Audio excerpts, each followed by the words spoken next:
दुनिया की चमक दमक, बिजनेस, लग्जरी के लिए मशहूर दुबई अब एक और वजह से सुर्खियों में है। एक रिपोर्ट के मुताबिक 2025 के पहले 6 महीनों में दुबई में 3,500 से ज़्यादा लोगों ने इस्लाम कबूल किया। धर्म परिवर्तन का यह सिलसिला शहर के मोहम्मद बिन राशिद इस्लामिक कल्चरल सेंटर की देखरेख में हुआ है।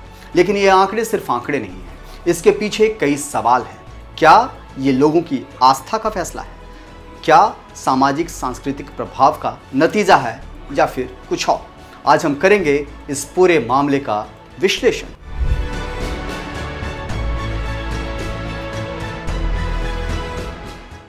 दुबई दुनिया के सबसे तेजी से बदलते शहरों में से एक है।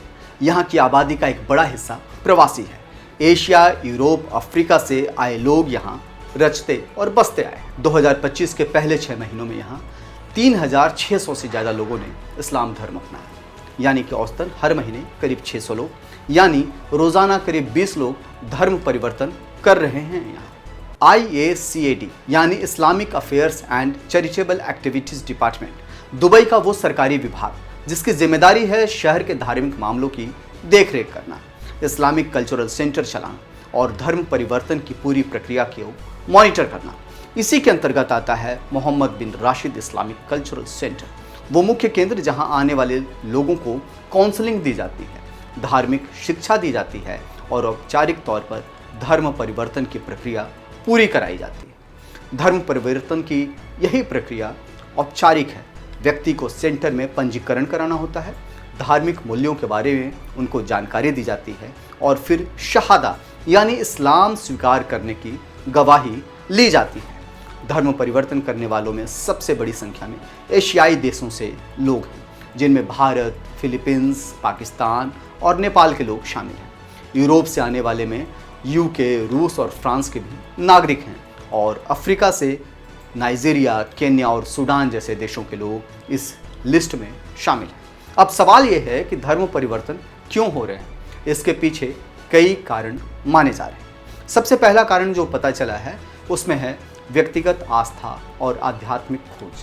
प्रवासी लोग यहाँ इस्लामिक संस्कृति से प्रभावित होते हैं और दावा किया जाता है कि उसके बाद व्यक्तिगत आस्था की वजह से वो इस्लाम कबूल कर लेते हैं। दूसरा है सामाजिक सांस्कृतिक माहौल। दुबई में धार्मिक आयोजन, रमज़ान, ईद जैसे अवसर का असर भी खूब दिखता है और कहा जाता है कि इस कारण भी लोग इस्लाम कबूल करते हैं। तीसरा है इमिग्रेशन और शादी। कई लोग मुस्लिम पार्टनर से शादी के लिए धर्म अपना लेते हैं। ये बहुत इंपॉर्टेंट फैक्टर है, इसको समझना भी बेहद ज़रूरी है, क्योंकि इमिग्रेशन और शादी दो ऐसी चीज़ें हैं जिसके कारण कई लोग किसी भी दूसरे जाति धर्म को मानने वाले इस्लाम को अपना लेते हैं। और चौथा बेहद महत्वपूर्ण है कानूनी सांस्कृतिक सुविधा।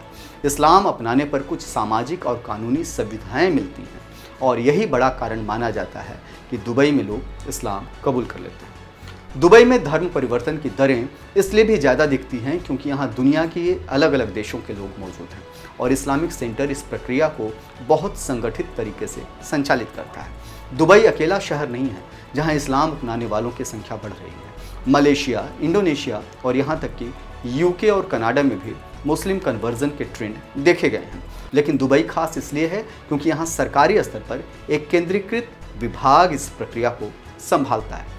इतने बड़े पैमाने पर धर्म परिवर्तन के सामाजिक और राजनीतिक असर भी दिखाई पड़ते हैं। धार्मिक विविधता में बदलाव, इस्लामिक पहचान का मजबूत होना और दुबई की सॉफ्ट पावर इमेज, मुस्लिम वर्ल्ड का सांस्कृतिक हब बनना, ये सारी चीज़ें हैं जिसके कारण लोग इस्लाम यहाँ कबूल करते हैं।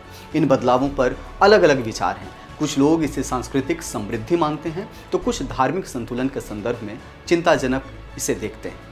दुबई इसे अपने सॉफ्ट पावर टूल के रूप में देखता है, जहां आर्थिक ताकत के साथ साथ सांस्कृतिक धार्मिक प्रभाव भी बढ़ाया जा रहा है। तो ये था दुबई का वो चेहरा जो सिर्फ व्यापार और पर्यटन तक सीमित नहीं है, बल्कि आस्था और धार्मिक पहचान के केंद्र के रूप में भी उभर रहा है। 3,600 से ज़्यादा धर्म परिवर्तन सिर्फ 6 महीनों में, ये आंकड़ा छोटा नहीं। सवाल ये है कि आने वाले समय में क्या दुबई दुनिया का सबसे बड़ा धर्म परिवर्तन का केंद्र बन जाएगा या फिर सिर्फ एक सांस्कृतिक ट्रेंड है जो वक्त के साथ बदल जाएगा। फिलहाल इस बहस के बीच एक बात साफ है कि दुबई अब सिर्फ ऊंची इमारतों और चमकते मॉल का शहर नहीं रहा, ये आस्था की भी नई राजधानी बनता जा रहा है, खासतौर से इस्लाम के लिए। तो कैसा लगा ये वीडियो आप हमें ज़रूर बताइएगा। अगर आपके पास भी है कोई सवाल, कोई सुझाव, तो वो आप हमारे साथ शेयर कर सकते हैं। इसके लिए आप हमारे वीडियो के कमेंट सेक्शंस में जाकर के कमेंट करें। तब तक के लिए जय हिंद, जय भारत, नमस्कार।